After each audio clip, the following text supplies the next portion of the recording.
Om Shanti. Drama അനുസരിച്ച് ഇന്നത്തെ ദിവസം നമുക്ക് എല്ലാവർക്കും വളരെയധികം സന്തോഷത്തിൻ്റെയും സൗഭാഗ്യത്തിൻ്റെയും ദിനമാണ്.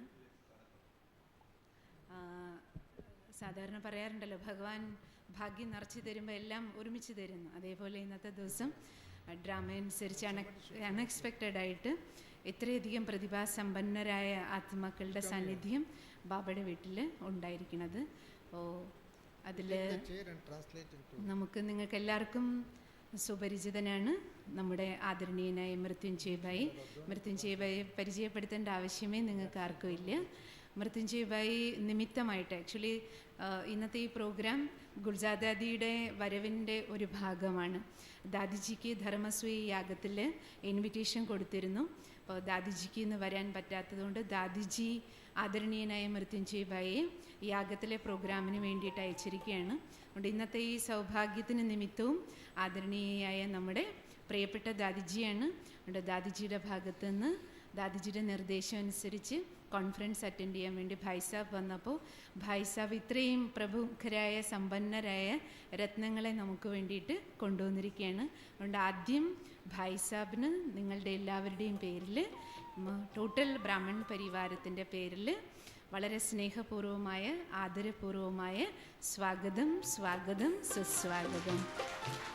हमारे आदरणीय भाई साहब को दिल से आदर से बहुत बहुत स्वागत है, स्वागत है, स्वागत है.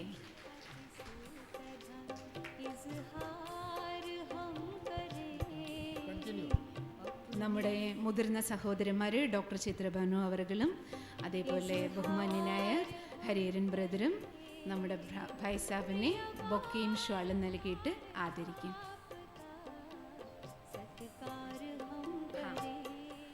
അതിനോടൊപ്പം നമ്മുടെ ഇന്നത്തെ സദസ്സിൽ നിങ്ങൾക്ക് ഭായ് സാബ് പരിചയപ്പെടുത്തി തന്നു നമ്മുടെ ആദരണീയനായ ജസ്റ്റിസ് ഈശ്വരയ്യ അവർകൾ. വളരെയധികം ബാബയോടും യജ്ഞത്തോടും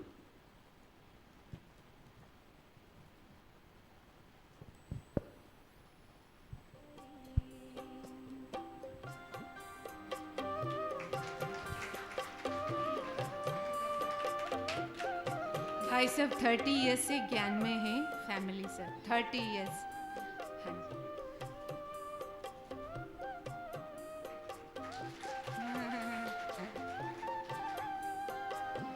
श्रद्धा से शीश पर्वतों के आज है झुके करने नमन है किरणों के भी.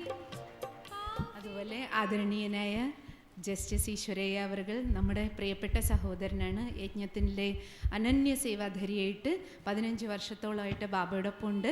ഭായ് സാബിനും എല്ലാവരുടെയും പേരിൽ സ്നേഹപൂർവമായ സ്വാഗതം സ്വാഗതം സ്വാഗതം.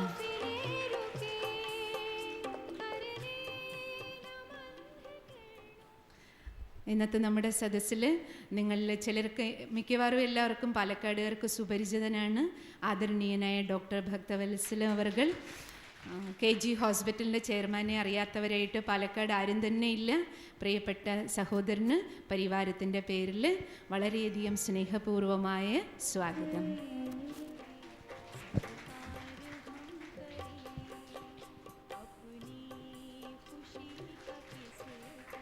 നമ്മുടെ ഇന്നത്തെ സദസ്സിൽ യജ്ഞത്തിലെ മുതിർന്ന സഹോദരി, പ്രിയപ്പെട്ട സഹോദരി, ഏകദേശം 25 വർഷത്തോളമായിട്ട് ഡൽഹിയിൽ ബാബയുടെ പാണ്ഡവഭവൻ വീട്ടിൽ സമർപ്പണ ജീവിതം ജീവിക്കുന്ന സീനിയർ രാജയോഗ ടീച്ചറാണ്. ആദരണീയ സഹോദരിക്കും ഇന്നത്തെ ഈ ചടങ്ങിലേക്ക് സ്വാഗതം സ്വാഗതം സുസ്വാഗതം. Somehow the acquaintance became a relationship became a very firm relationship, and he made me and my wife come to, usually ஒரு வருஷம் 2 வருஷம் நீங்கள் எல்லாம் கிளாஸ் எடுத்தால் தான் உங்களுக்கு அங்கே போக முடியும். எங்களுக்கு ஒரு மாதத்தில் 2 மாதத்துலேயே வர சொல்லிட்டார் பாபா. பாபா பார்த்துட்டு மேலே மேடைக்கு போனோம். மேலே போயிட்டு குல்சார் தாஸ் பாபா இதில் வந்து அப்படியே பார்த்துட்டு எனக்கு ஆப்பிள் கொடுத்துட்டு கையில் ஷேக் ஹேண்ட்ஸ் பண்ணிவிட்டு கீழே 20,000-30,000 தாதீஸ் உட்காந்துருக்காங்க. கீழெல்லாம் 20,000-30,000 பிரம்மகுமாரிஸ் உட்காந்துருக்கும் போது எங்களை மட்டும் மேலே கூப்பிட்டு நீ டபுள் டாக்டர் ஆனா அப்படின்னு சொன்னான். അങ്ങനെ இன்னொரு டிகிரி முதல்ல MBBS degree MS degree FRCS degree எல்லாம் முடிஞ்சு அவங்க பாபா இன்னொரு டிகிரி கொடுத்தார் டபுள் டாக்டர் அப்படின்ட்டு. അങ്ങനെ മൗണ്ട് അബുവിലേക്ക് ബാബ മിലനുള്ള ചാൻസ് കിട്ടി. അപ്പോൾ ബ്രദർ പറയാണ് നമുക്കെല്ലാവർക്കും 1 വർഷം 2 വർഷം എല്ലാം ക്ലാസ് കേൾക്കണം, എല്ലാം ചെയ്തതിന് ശേഷം ബാബയെ കാണാൻ അനുവാദം കിട്ടുള്ളൂ. പക്ഷേ മൃത്യുഞ്ജയ് ഭായി പ്രത്യേകിച്ച് വിളിച്ചു, കാളിദാസ് ഭായി ആണ് ഇൻട്രൊഡ്യൂസ് ചെയ്ത് കൊടുത്തത്. അങ്ങനെ 2 മാസത്തിൻ്റെ ഉള്ളിൽ തന്നെ ബാബയെ കാണാനുള്ള ചാൻസ് കിട്ടി. എന്നിട്ട് ഇത്രയും ബ്രഹ്മകുമാരിമാർ താഴെ ഇരിക്കുമ്പോൾ ഞങ്ങളെ മേലേക്ക് വിളിച്ചു. എന്നിട്ട് ഗുൽസാർ ദാദിയിൽ കൂടെ ബാബ സംസാരിച്ചു. എന്നിട്ട് ഒരു ടൈറ്റിൽ കൊടുത്തു, ഡബിൾ ഡോക്ടറാണ്. என்ன அப்படின்னு கேட்டேன். டபுள் டாக்டர்னா இவ்வளோ நாள் இவன் உடம்புக்கு வேலை பண்ணிட்டு இருந்தேன், you are all curing the disease of the body. உலகத்தில் நிறைய பேர்த்துக்கு மனசில் வியாதி இருக்குது, அது சரி பண்ணு நீ அப்படின்னு சொல்லிட்டு மனோவியாதி சரி பண்ணுறதுக்கு தான் இந்த டிகிரி கொடுத்துருக்குறேன்னு சொல்லிட்டு ஒரு 7-8 வருஷத்துக்கு முன்னால் சொன்னார். അങ്ങനെ 8 വർഷം മുമ്പ് ആ ബാബ മിലനിൽ ബാബ പറഞ്ഞു ഡബിൾ ഡോക്ടർ എന്ന് പറഞ്ഞപ്പോൾ എന്താണെന്ന് മനസ്സിലായില്ല. പല ഡിഗ്രി കിട്ടിയിട്ടുണ്ട്, FRCSും പലതും കിട്ടിയിട്ടുണ്ട്. പക്ഷേ ഡബിൾ ഡോക്ടർ എന്താണ്? ബാബ പറഞ്ഞു ശരീരത്തിൻ്റെ രോഗം മാറ്റുന്നവർ ധാരാളം പേരുണ്ട്, പക്ഷേ ഇന്ന് മനുഷ്യർക്ക് മനസ്സിനാണ് രോഗം, അത് മാറ്റുന്ന ആളായിട്ട് മാറണം എന്ന് ബാബ പറഞ്ഞു. அந்த விசிட்டிங் கார்டு உண்டோ இல்லையா, அந்த விசிட்டிங் கார்டுக்கு பின்னால் most of the important statements of Brahma Baba are whatever silence is golden, all those statements were made. This card doesn't have it, but we distributed those cards to every patient so that he can read a few statements what is given in, messages. അതിന് അദ്ദേഹം എന്താണ് ചെയ്തത്? So how to become a friend of God? God must call you as a friend. That is the greatest knowledge given by Brahma Kumaris. That is the greatest knowledge. How to become a friend of God? God is your friend, God is your father, God is your mother, God is your servant. He is willing to be any role, he wants to play any role what he wants. God has to be at, you have to be at God's mercy, you have to become a friend, because after all you are a God's child. When you are God's child, God will give you all his properties, you can acquire all the goodness. He is the most powerful person on earth. You know the local collector, you are powerful. You know the chief minister, he will give you anything you want. You know the prime minister, he may give you anything, but you know the supreme God. Without even you asking, he will give you whatever you want. So be connected to God for a happy living. Thank you. Om Shanti. അതുകൊണ്ട് സുഹൃത്തായിട്ട് മാറുന്ന ഈശ്വരൻ്റെ, അതാണ് നമുക്ക് ഇവിടെ കിട്ടുന്ന ഏറ്റവും വലിയ പഠിപ്പ്. ബ്രഹ്മകുമാരീസിൽ നമ്മൾ വരുമ്പോൾ ഈശ്വരൻ്റെ സുഹൃത്തായിട്ട് എങ്ങനെ ജീവിക്കാൻ പറ്റും, ഈശ്വരനെ അച്ഛനായിട്ട് എങ്ങനെ കാണാൻ പറ്റും, അമ്മയായിട്ട് എങ്ങനെ കാണാൻ പറ്റും, ഫ്രണ്ടായിട്ട് എങ്ങനെ കാണാൻ പറ്റും. കാരണം ലോകത്തിൽ നമുക്ക് പലതും പലരിൽ നിന്നും കിട്ടും, പ്രൈം മിനിസ്റ്ററിൽ നിന്നോ പ്രസിഡന്റിൽ നിന്നോ എല്ലാം നമുക്ക് പലതും കിട്ടും. പക്ഷേ ഈശ്വരൻ ചോദിക്കാതെ തന്നെ തരുന്ന ആളാണ്. ബാബ നമുക്ക് ചോദിക്കാതെ തന്നെ എല്ലാം തരും. അങ്ങനെ ഒരു റിലേഷൻഷിപ്പ് നമ്മൾ ബാബയായിട്ട് വെക്കണം. பாபா மில்லன் முடிச்ச பின்னால் எனக்கு 2 ரொம்ப நல்ல அற்புதமான காரியங்கள் நடந்தது, அது சொல்லிடலாம். அதுக்கு பின்னால் எனக்கு பத்மஸ்ரீ அவார்டு கிடைச்சது. டபுள் டாக்டர் அவார்டு அங்கே, அப்புறம் பத்மஸ்ரீ அவார்டு பிரசிடென்ட் கொடுத்தார். ரெண்டும் கோயின்சிடென்ஸாக இருக்க முடியாது. Padmashri award it cannot be an accident, it should be Baba's blessings. ரெண்டாவது எங்கள் கண் ஆஸ்பத்திரி ஒன்று இருக்குது, சரவணம்பட்டியில் ஒரு கண் ஆஸ்பத்திரி இருக்குது. மிருத்யுஞ்சய பாய் கூட வந்து பார்த்தார். 1 லட்சம் பேர்த்துக்கு கண் இலவசமாக ஆப்ரேஷன் செய்கிறதுக்கு ஒரு ஆப்பர்ச்சுனிட்டி கடவுள் கொடுத்தார். கண்ணு தெரியாத ஏழைகளுக்கு ஒரு ஆப்ரேஷன் பண்ணணுன்னா 5000, 10,000, 20,000 செலவாகும். எங்கள் கேஜி கண் மருத்துவமனை hospital சரவணம்பட்டியில் we have operated on 100,000 eye surgeries totally free of charge. அதனால் அது ஒரு பெரிய, மற்றவங்களுக்கு நல்ல காரியம் பண்ணுறதுக்கும் புண்ணியம் பண்ணியிருந்தால் தானே காரியம் பண்ண முடியும். അദ്ദേഹത്തിൻ്റെ ജീവിതത്തിലുണ്ടായ 2 കാര്യങ്ങളെക്കുറിച്ച് പറയാണ്. ഒന്ന്, ബാബയുടെ അടുത്ത് വന്നതിന് ശേഷം പ്രസിഡന്റ് നൽകുന്ന പത്മശ്രീ അവാർഡ്, സിവിലിയൻ അവാർഡ്സിൽ ഏറ്റവും ഉയർന്നതാണ് പത്മ അവാർഡ്സ്. അതിൽ പത്മശ്രീ അവാർഡ് കിട്ടി. അത് ഒരു കോയിൻസിഡൻസ് അല്ല, അത് ബാബ തന്നതാണ് എന്നാണ് പറയുന്നത്. പിന്നെ രണ്ടാമത്തെ കാര്യം, ഒരു ഐ ഹോസ്പിറ്റലുണ്ട്. ഈ ഐ ഹോസ്പിറ്റലിൽ ഫ്രീ ആയിട്ട് 1 ലക്ഷം രോഗികൾ, പാവങ്ങളായ രോഗികൾക്ക് കണ്ണ് ഓപ്പറേഷൻ നടത്തി കൊടുക്കാനുള്ളൊരു ഭാഗ്യം ബാബ തന്നു. ഒന്നുകൂടി കൈയടിക്കാം നമുക്ക് എല്ലാവർക്കും. അദ്ദേഹത്തിൻ്റെയും പ്രൊഫൈല് വളരെ വലുതാണ്. Can I read a little bit? Okay. Okay.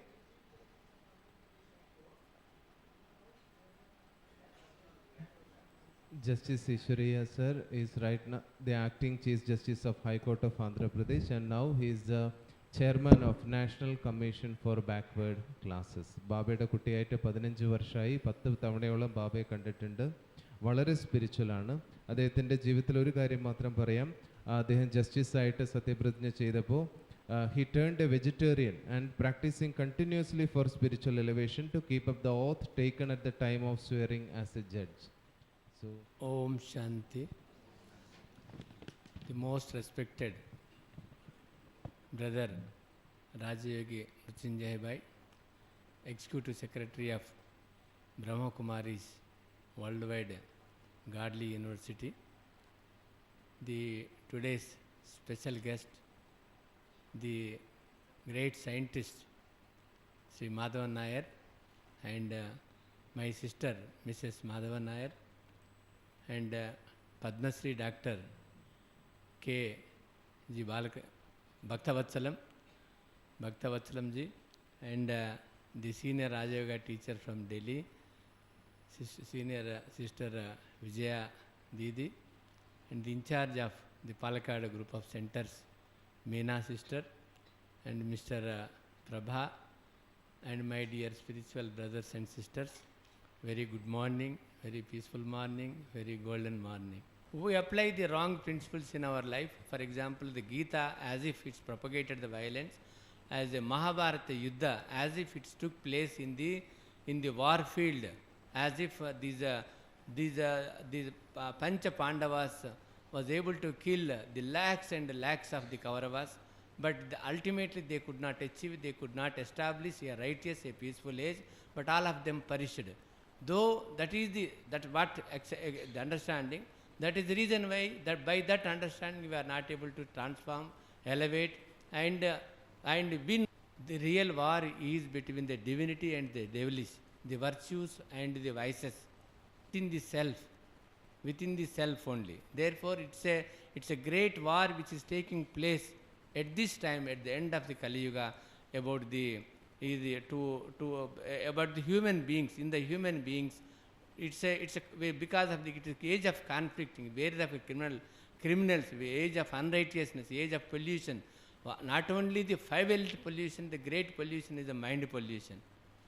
The time where the unrighteousness is existing, where the criminalization is existing, where corruption is rampant, where kind of all five these vices are I have reached in its peak. For example, lust.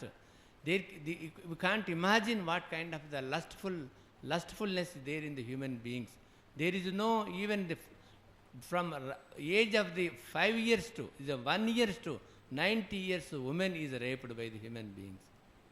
ഇന്ന് നമ്മൾ സാംസ്കാരികമായ ധാർമ്മികമായ അങ്ങേയറ്റത്തെ മൂല്യച്യുതിയുടെ കാലഘട്ടത്തിലാണ് ജീവിക്കുന്നത്. ഇതുപോലൊരു ഇരുണ്ട കാലഘട്ടം ഭൂമിയിൽ മുമ്പ് ഉണ്ടായിരുന്നില്ല. എല്ലാ ഗുണങ്ങളും നഷ്ടപ്പെട്ടു. പ്രത്യേകിച്ച് 5 വികാരങ്ങളിൽ ആദ്യത്തെ ദുർവികാരം കാമവികാരത്തിൻ്റെ ഫലമായിട്ട് ഇന്ന് ഭൂമിയിൽ നടക്കുന്ന എന്താണെന്ന് നമുക്കറിയാം. 5 വയസ്സുള്ള പെൺകുട്ടി മുതൽ 90 വയസ്സുള്ള വൃദ്ധയ്ക്ക് വരെ ഭയത്തോടെ അല്ലാതെ നടക്കാൻ പറ്റാത്ത രീതിയിലുള്ള അധപ്പതനം നമ്മുടെ നാടിന് സംഭവിച്ചു കഴിഞ്ഞു. Likewise, anger, attachment, ego, these all vices are in extreme. It's uncontrollable by any amount of the laws. Even this Nirbhaya, that this case is there. We have now the death penalty can be imposed for the rape. Whether the rapes have been stopped in this world, in India, every day, I am told every day, every minute or every hour one rape is taking place. ഭാരതത്തിൻ്റെ പവിത്രമായ ഭാരതത്തിൻ്റെ ഇന്നത്തെ അവസ്ഥയെക്കുറിച്ചാണ് പറയുന്നത്. ഇന്ന് ശരിക്കും ഇത്തരം കുറ്റകൃത്യങ്ങൾ നടക്കാത്ത ഒരു സമയം പോലും ഇല്ലാതായിരിക്കുന്നു. ശരിക്കും പറയുകയാണെങ്കിൽ ഓരോ മിനിറ്റും ഓരോ റേപ്പ് നടക്കുന്ന, ഓരോ സ്ത്രീ പീഡനം നടക്കുന്ന അവസ്ഥയിലേക്ക് ഭാരതം അധപ്പതിച്ചിരിക്കുന്നു. So man has lost his wisdom. He has become the lustful. All these vices are ruling the human being. Therefore, we have to win over our negatives, our vices and our weaknesses. Again, we have to imbibe our original core qualities of the Sukh, Shanti, Ananda, Prem, Pavitrata and the knowledge. അങ്ങനെ തൻ്റെ ഗുണങ്ങളെല്ലാം നഷ്ടപ്പെട്ട് മനുഷ്യനെന്ന് കാമിയും ക്രോധിയുമായി മാറിയിരിക്കുന്നു. ഇതിനെന്താണ് ഇനി ഒരു പരിഹാരമുള്ളത്? ആ മാറ്റം എന്നിൽ നിന്ന് തുടങ്ങണം. ഞാൻ എൻ്റെ എല്ലാ അവഗുണങ്ങളും കളയാൻ തയ്യാറാവണം. എൻ്റെ പഞ്ചവികാരങ്ങളെയും ഹോമിച്ച് എല്ലാ ഗുണങ്ങളെയും നേടാനുള്ള പ്രയത്നം ഞാൻ ആരംഭിക്കണം. That is only possible to become this by becoming the soul consciousness, by realizing the self, by realizing the energy which within the human being, the Atman, the prana, the whatever it's called, it's an eternal thing which cannot be perished, which cannot be cut, which cannot be destroyed, which cannot be burnt, which is the eternal thing. That is the soul. Soul is a Sat Chit Ananda Swarup. Devatas have health, wealth, happiness, and five elements were pure.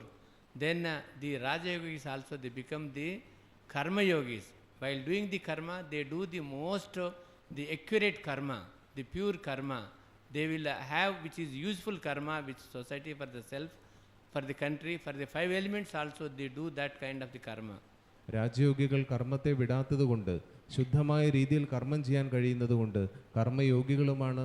അവർ മനസ്സിനെ ഈശ്വരനിലേക്ക് കൊടുത്തുകൊണ്ട് ശുദ്ധമായ കർമ്മം ചെയ്ത് തങ്ങളെയും ശുദ്ധീകരിക്കുന്നു, തങ്ങളുടെ ചുറ്റുമുള്ളവരെയും 5 തത്വങ്ങളെയും പോലെ അവർ ശുദ്ധീകരിക്കുന്നു. It is useful for in all walks of life, as a student, as a mother, as a judge, as a scientist, as a doctor. For everybody, it helps, and their intellect, their judgment power increases, their tolerance increases, their discrimination power sharpens. Then all required powers it gives by getting the empowerment from the Supreme Being, by getting the enlightenment, by getting the charge from the Supreme Lighthouse to the soul. Ultimately, Satyameva Jayate, truth will have the success in all respects. And let us all welcome Dr. G. Madhavan Nair sir. He is among us right now.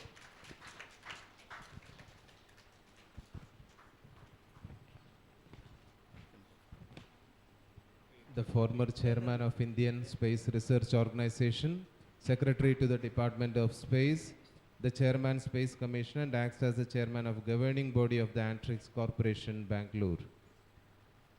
Hearty welcome to Dr. G. Madhavan Nair sir.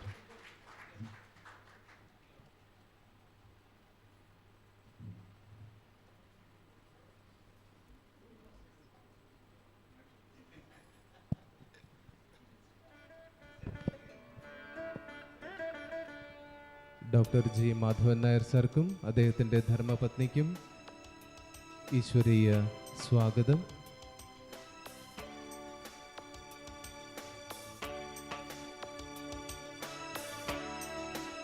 Brahma Kumari സഹോദരിമാർ bouquet നൽകി അദ്ദേഹത്തെ സ്വീകരിക്കുന്നു.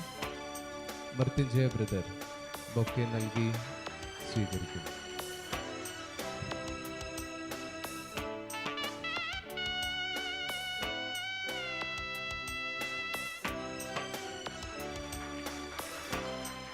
ഭാരതത്തെ space റിസർച്ചിൽ സ്വന്തം കാലിൽ നിൽക്കാൻ പര്യാപ്തമാക്കിയ, ലോകം മുഴുവൻ ആദരിക്കുന്ന മഹാനായ ശാസ്ത്രജ്ഞൻ, അദ്ദേഹത്തിൻ്റെ ധർമ്മപത്നിയും ഇന്ന് ഈശ്വരീയ വിശ്വവിദ്യാലയത്തിലേക്ക് എത്തിയിരിക്കുകയാണ്.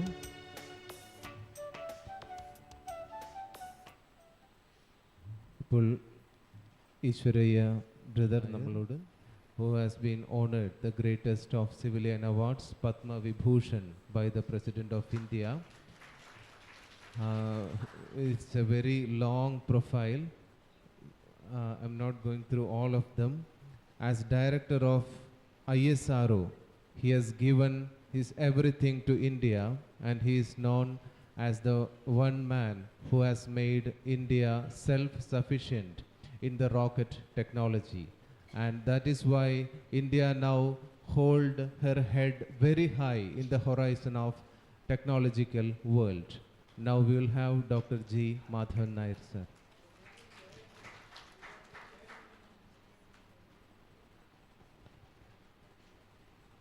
അദ്ദേഹത്തിൻ്റെ പ്രൊഫൈൽ ഞാൻ ചെറുതായിട്ടൊന്നുകൂടി വായിക്കാം.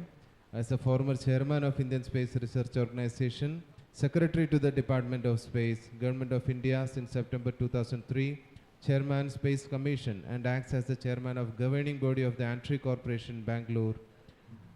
He is born in Trivandrum, Kerala, in a middle class Nair family, studied as a youth in Kanyakumari district, graduated with a BSc in engineering from College of Engineering, Trivandrum, the University of Kerala, with specialization in electronics and communication engineering. After his graduation, he had training in the Bhabha Atomic Research Center, and he is Chairman Center for Management Development Trivandrum, Chairman Indian Space Research Organization Bangalore, Director Vikram Sarabhai Space Center Trivandrum. These are the officers he has held. Director Liquid Propulsion System Center, Program Director ILVP VSSC Trivandrum. We have a long list, will not take much time. So the greatest scientist, and we will listen to him now. Dr. G. Madhavan Nair, sir. Justice Ishwaraya and my dear friend Dr. Bhaktavasalam, sisters of this organization, brothers and friends, നിങ്ങൾക്കെല്ലാവർക്കും എൻ്റെ ശുഭാശംസകൾ. ഇന്ന് ഞാനിവിടെ ഒരു പ്രസംഗം നടത്താനായിട്ടൊന്നും വന്നതല്ല. എൻ്റെ പഠിത്തത്തിൻ്റെ ഭാഗമായിട്ട് ബ്രഹ്മകുമാരീസ് എന്നുള്ള ആ പ്രസ്ഥാനത്തിനെ പറ്റി മനസ്സിലാക്കാനും അതിൻ്റെ ആശയങ്ങളും അതിൻ്റെ ഭാവി പരിപാടികളും അവരെങ്ങനെയൊക്കെയാണ് പ്രവർത്തിക്കുന്നതെന്നുള്ളത് അറിയാൻ വേണ്ടി മാത്രമാണ് ഞാനിവിടെ വന്നത്. കഴിഞ്ഞ ഏകദേശം 1.5 മണിക്കൂറായിട്ട് ഞാനിവിടെ ചുരുങ്ങുന്നത് കാണുകയുണ്ടായി. അതുപോലെ സിസ്റ്റർ മീന വളരെ സംക്ഷിപ്തമായിട്ട് പക്ഷേ കാര്യമായിട്ട് തന്നെ ഇതിൻ്റെ ഈ പ്രസ്ഥാനത്തിൻ്റെ ആശയങ്ങളെപ്പറ്റിയും മറ്റുമൊക്കെ വിശദീകരിക്കുകയുണ്ടായി. എനിക്കത് കേട്ടതിൽ വളരെ സന്തോഷമുണ്ട്. പ്രത്യേകിച്ചും ഇവിടെ I hope you won't mind my speaking in Malayalam. Okay.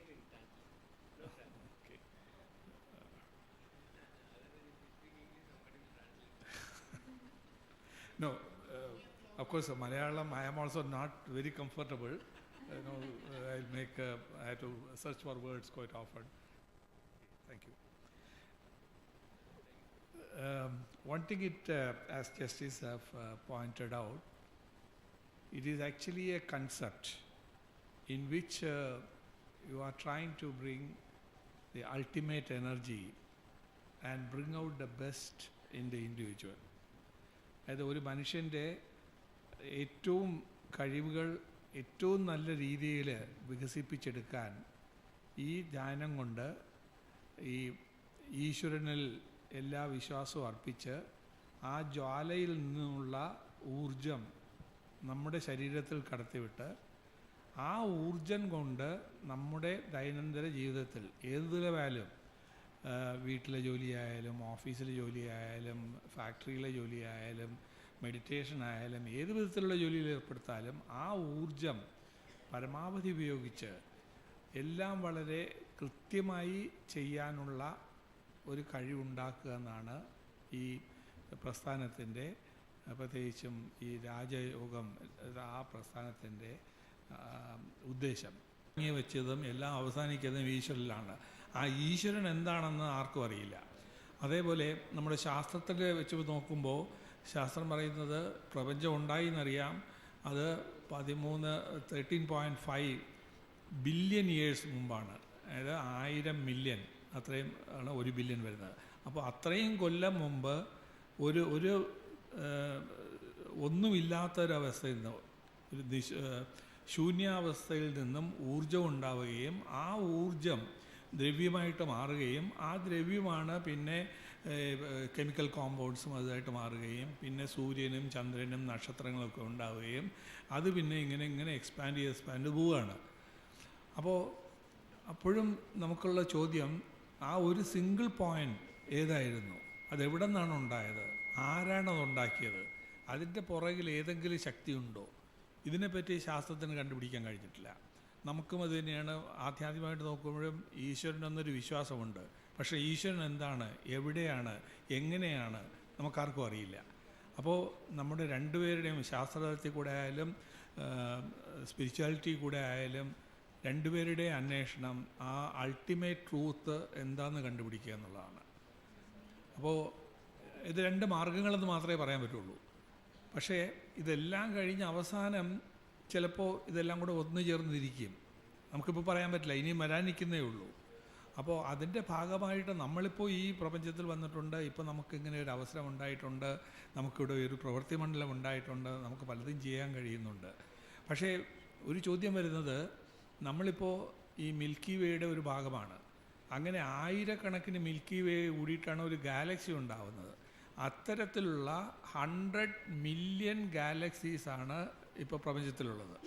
അപ്പോൾ അവിടെ ഏതെങ്കിലും ഒരു ഭാഗത്ത് നമ്മുടെ സൂര്യനെ പോലൊരു നക്ഷത്രം ഉണ്ടാവാനും അതിന് ചുറ്റും ഭൂമിയെപ്പോലെയുള്ള ഗ്രഹം ഉണ്ടാവാനും അതിൽ ജീവജാലങ്ങൾ ഉണ്ടാവാനും അതിൽ ഇൻ്റലിജൻ്റ് ആയിട്ടുള്ള ഒരു ക്രീച്ചർ ഉണ്ടാവാനും ആ ക്രീച്ചറുമായിട്ട് നമുക്ക് കമ്മ്യൂണിക്കേറ്റ് ചെയ്യാനും കഴിയുമോ, എന്തെങ്കിലും അവരുമായിട്ട് മീറ്റ് ചെയ്യാൻ കഴിയുമോ, ഇതൊക്കെയാണ് ഭാവിയിലെ അന്വേഷണങ്ങൾ. അപ്പോൾ ഇത് നമ്മളിപ്പോൾ ഇതിനെപ്പറ്റി ആലോചിച്ച് കഴിഞ്ഞാൽ എങ്ങും എത്താത്ത ഒരു അവസ്ഥാവിശേഷമാണ്. അതിൻ്റെ അത്രയും അഗാധമായിട്ടുള്ളതാണ്. ഇപ്പോൾ നമുക്ക് വളരെയേറെ പവർഫുള്ളായിട്ടുള്ള ടെലസ്കോപ്പുകളുണ്ട്, പിന്നെ റേഡിയോ സിഗ്നൽസ് പിടിച്ചെടുക്കാനുള്ള വലിയ ആൻറ്റിനകളുണ്ട്. ഇതിന്നൊക്കെ നമ്മളിപ്പോൾ ഇതിൻ്റെ നിരീക്ഷണം നടത്തിക്കൊണ്ടിരിക്കുകയാണ്. ഇപ്പോൾ നാസയുടെ ഈയിടയ്ക്കുള്ളൊരു കണ്ടുപിടുത്തം 4.5 ലൈറ്റ് ഇയേഴ്സ് എവേ, അതായത് ഈ ലൈറ്റിൻ്റെ വേഗത്തിൽ സഞ്ചരിച്ചു കഴിഞ്ഞാൽ 4.5 കൊല്ലം കൊണ്ട് എത്തിപ്പെടാവുന്ന ഒരു ദൂരത്തിൽ ഭൂമിയെ പോലെയുള്ള ഒരു ഗ്രഹം അവർ കണ്ടുപിടിച്ചു. പക്ഷേ അവിടെ നിന്ന് ഒരു റേഡിയോ സിഗ്നൽ അയച്ചാൽ പോലും ഇവിടെ എത്താനായിട്ട് 4.5 കൊല്ലം എടുക്കും. നമ്മളിപ്പോൾ ഒരു റോക്കറ്റ് ഉപയോഗിച്ച് പോവുകയാണെങ്കിൽ അവിടെ ഒരു 20,000 കൊല്ലം കഴിഞ്ഞേ അവിടെ എത്തുള്ളൂ. അപ്പോൾ അവിടെ എത്തിച്ചേരാൻ പറ്റില്ല. അപ്പോൾ അതിനെപ്പറ്റി നമ്മളിങ്ങനെ അന്വേഷിച്ചുകൊണ്ടിരിക്കുകയാണ്. അപ്പോൾ ഇങ്ങനെ പല വിധത്തിലും നമ്മളിപ്പോൾ, പക്ഷേ ഇതിൻ്റെയൊക്കെ ഒരു ചെറിയൊരു ഇത് നമ്മുടെ വേദിക് ലിറ്ററേച്ചറിനെ പറ്റിയും വേദിക് ഗ്രന്ഥങ്ങളെ പറ്റിയും ഒക്കെ പറയുന്നുണ്ട്. അപ്പോൾ അതിലെ ചില ശ്ലോകങ്ങൾ നമ്മൾ വായിച്ചു കഴിഞ്ഞാൽ അതിൽ നിഗൂഢമായിട്ടുള്ള പല ശാസ്ത്ര സത്യങ്ങളുമുണ്ട്. ഞാൻ നേരത്തെ പറഞ്ഞ പോലെ വലിയൊരു ഒന്നുമില്ലാത്ത ശൂന്യാവസ്ഥയിൽ നിന്നാണ് പ്രപഞ്ചം ഉണ്ടായെന്ന്. അപ്പോൾ വേദഗ്രന്ഥങ്ങളും പറയുന്നുണ്ട് ഓം എന്നുള്ള ആ ഒരു ശബ്ദം, അതൊരു വലിയൊരു പൊട്ടിത്തെറി, അതിൽ നിന്നാണ് പ്രപഞ്ചം ഉണ്ടായെന്ന്. അപ്പോൾ ഈ പ്രസ്ഥാനത്തിനെ പറ്റി ഞാൻ ആദ്യമായിട്ടാണ് മനസ്സിലാക്കുന്നത്. ആ പ്രസ്ഥാനത്തിന് ഒരു അൾട്ടിമേറ്റ് ഗോളുണ്ട്. മനുഷ്യരുടെ ശക്തി പരമാവധി വികസിപ്പിച്ചെടുത്ത് അത് സമൂഹ നന്മയ്ക്ക് വേണ്ടി ഉപയോഗിക്കുക. അത് വളരെ എന്താ പറയുക, ശ്ലാഘനീയമായിട്ടുള്ള ഒരു ലക്ഷ്യമാണ്. ആ ലക്ഷ്യത്തിന് എല്ലാ വിജയങ്ങളും നേർന്നുകൊണ്ട് എൻ്റെ വാക്കുകൾ ചുരുക്കുന്നു. നന്ദി, നമസ്കാരം. ओम शांति। आज की सभा में मंच पर विराजमान आदरणीय भ्राता डॉक्टर माधवन नायर जी एवं मिसिस नायर जी, ब्रह्मा कुमारी जगत की जानी मानी हस्तियाँ आदरणीय भ्राता मृत्युंजय जी, आदरणीय भ्राता ईश्वरिया जी, आदरणीय भ्राता जी भक्तवत्सलम जी एवं मीना बहन जी। मैं हिंदी में बोल रही हूँ, परंतु मैं ऐसा समझती हूँ, इस ईश्वरीय विश्वविद्यालय का भी मानना है, ऐसे तो आज मंच पर ऐसी महान हस्तियाँ हैं, कोई मलयालम, कोई तेलुगु, कोई तमिल, कोई इंग्लिश, कोई हिंदी, सब प्रकार की भाषाएं जानने वाले, लेकिन उसके साथ साथ एक भाषा जो हम सभी समझते हैं, सभी जानते हैं, जो इस ब्रह्मा कुमारी ईश्वरीय विश्वविद्यालय में ही पढ़ाई जाती है। अभी अभी हम आदरणीय भ्राता जी से साइंस की जो उपलब्धियां हमें प्राप्त हुई, इस विश्व के अंदर वो उपलब्धियों के बारे में सुन रहे थे। ഇപ്പോൾ നമ്മൾ ഡോക്ടർ ജി മാധവൻ നായർ സാറിൽ നിന്ന് സയൻസും ടെക്നോളജിയും എങ്ങനെ സാധാരണ ജനങ്ങളിലേക്ക് എത്തിക്കാം, അതിൻ്റെ നേട്ടങ്ങളെ സാധാരണക്കാരന് ഉപലബ്ധമാക്കാം എന്നതിനെക്കുറിച്ച് കേട്ടു. किस प्रकार से हमने साइंस के द्वारा इन 5 तत्वों को कंट्रोल किया है, എങ്ങനെ ശാസ്ത്രത്തിൻ്റെ ശക്തി കൊണ്ട് 5 തത്വങ്ങളെ നമ്മൾ കീഴടക്കാൻ ശ്രമിക്കുന്നു. इतना ही नहीं, साइंस के द्वारा हमें ऐसी इन्वेंशंस मिली हैं जो मनुष्य पहले कई महीनों में, कई सालों में जो कार्य करता था, आज वही कार्य हम कुछ दिनों में, कुछ मिनटों में, इवन कुछ सेकंड्स में भी पूरा कर लेते हैं, क्योंकि हम 5 तत्वों को कंट्रोल कर सकते हैं। അത് സയൻസിൻ്റെ ശക്തി കൊണ്ടൊരു പരിധിവരെ ഇന്ന് നമുക്ക് 5 തത്വങ്ങളെ നിയന്ത്രിക്കാൻ സാധിക്കും.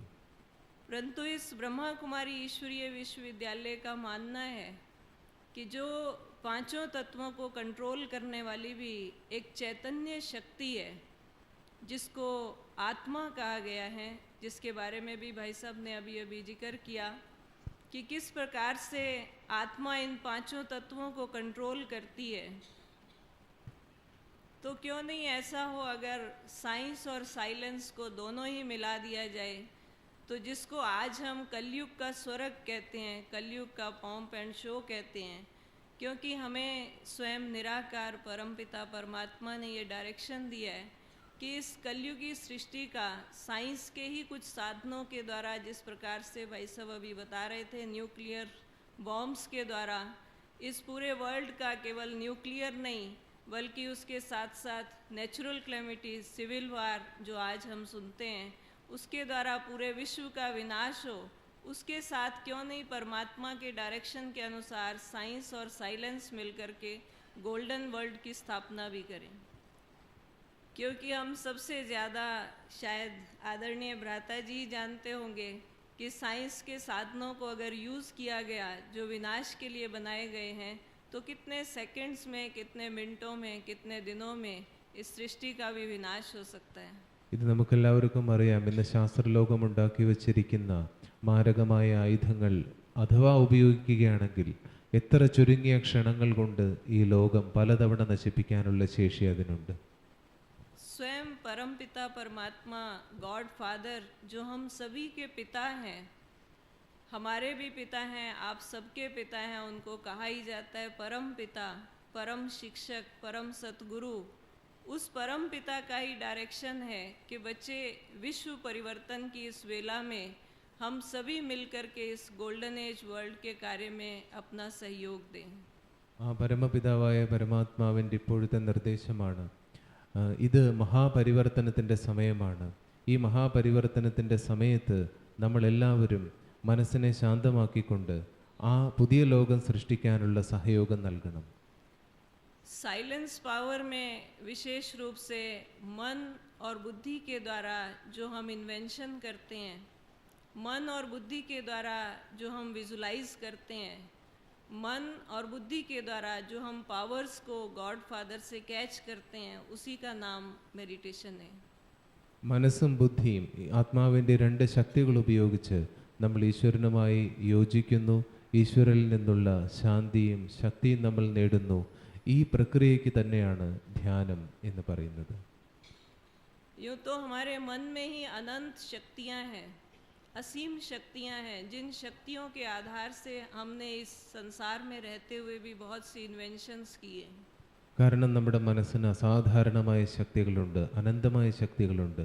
ഈ ശക്തികൾ കൊണ്ട് തന്നെയാണ് ഈ ലോകത്തിൽ ജീവിക്കുന്ന മനുഷ്യൻ അനേകം കണ്ടുപിടുത്തങ്ങൾ നടത്തുന്നത്.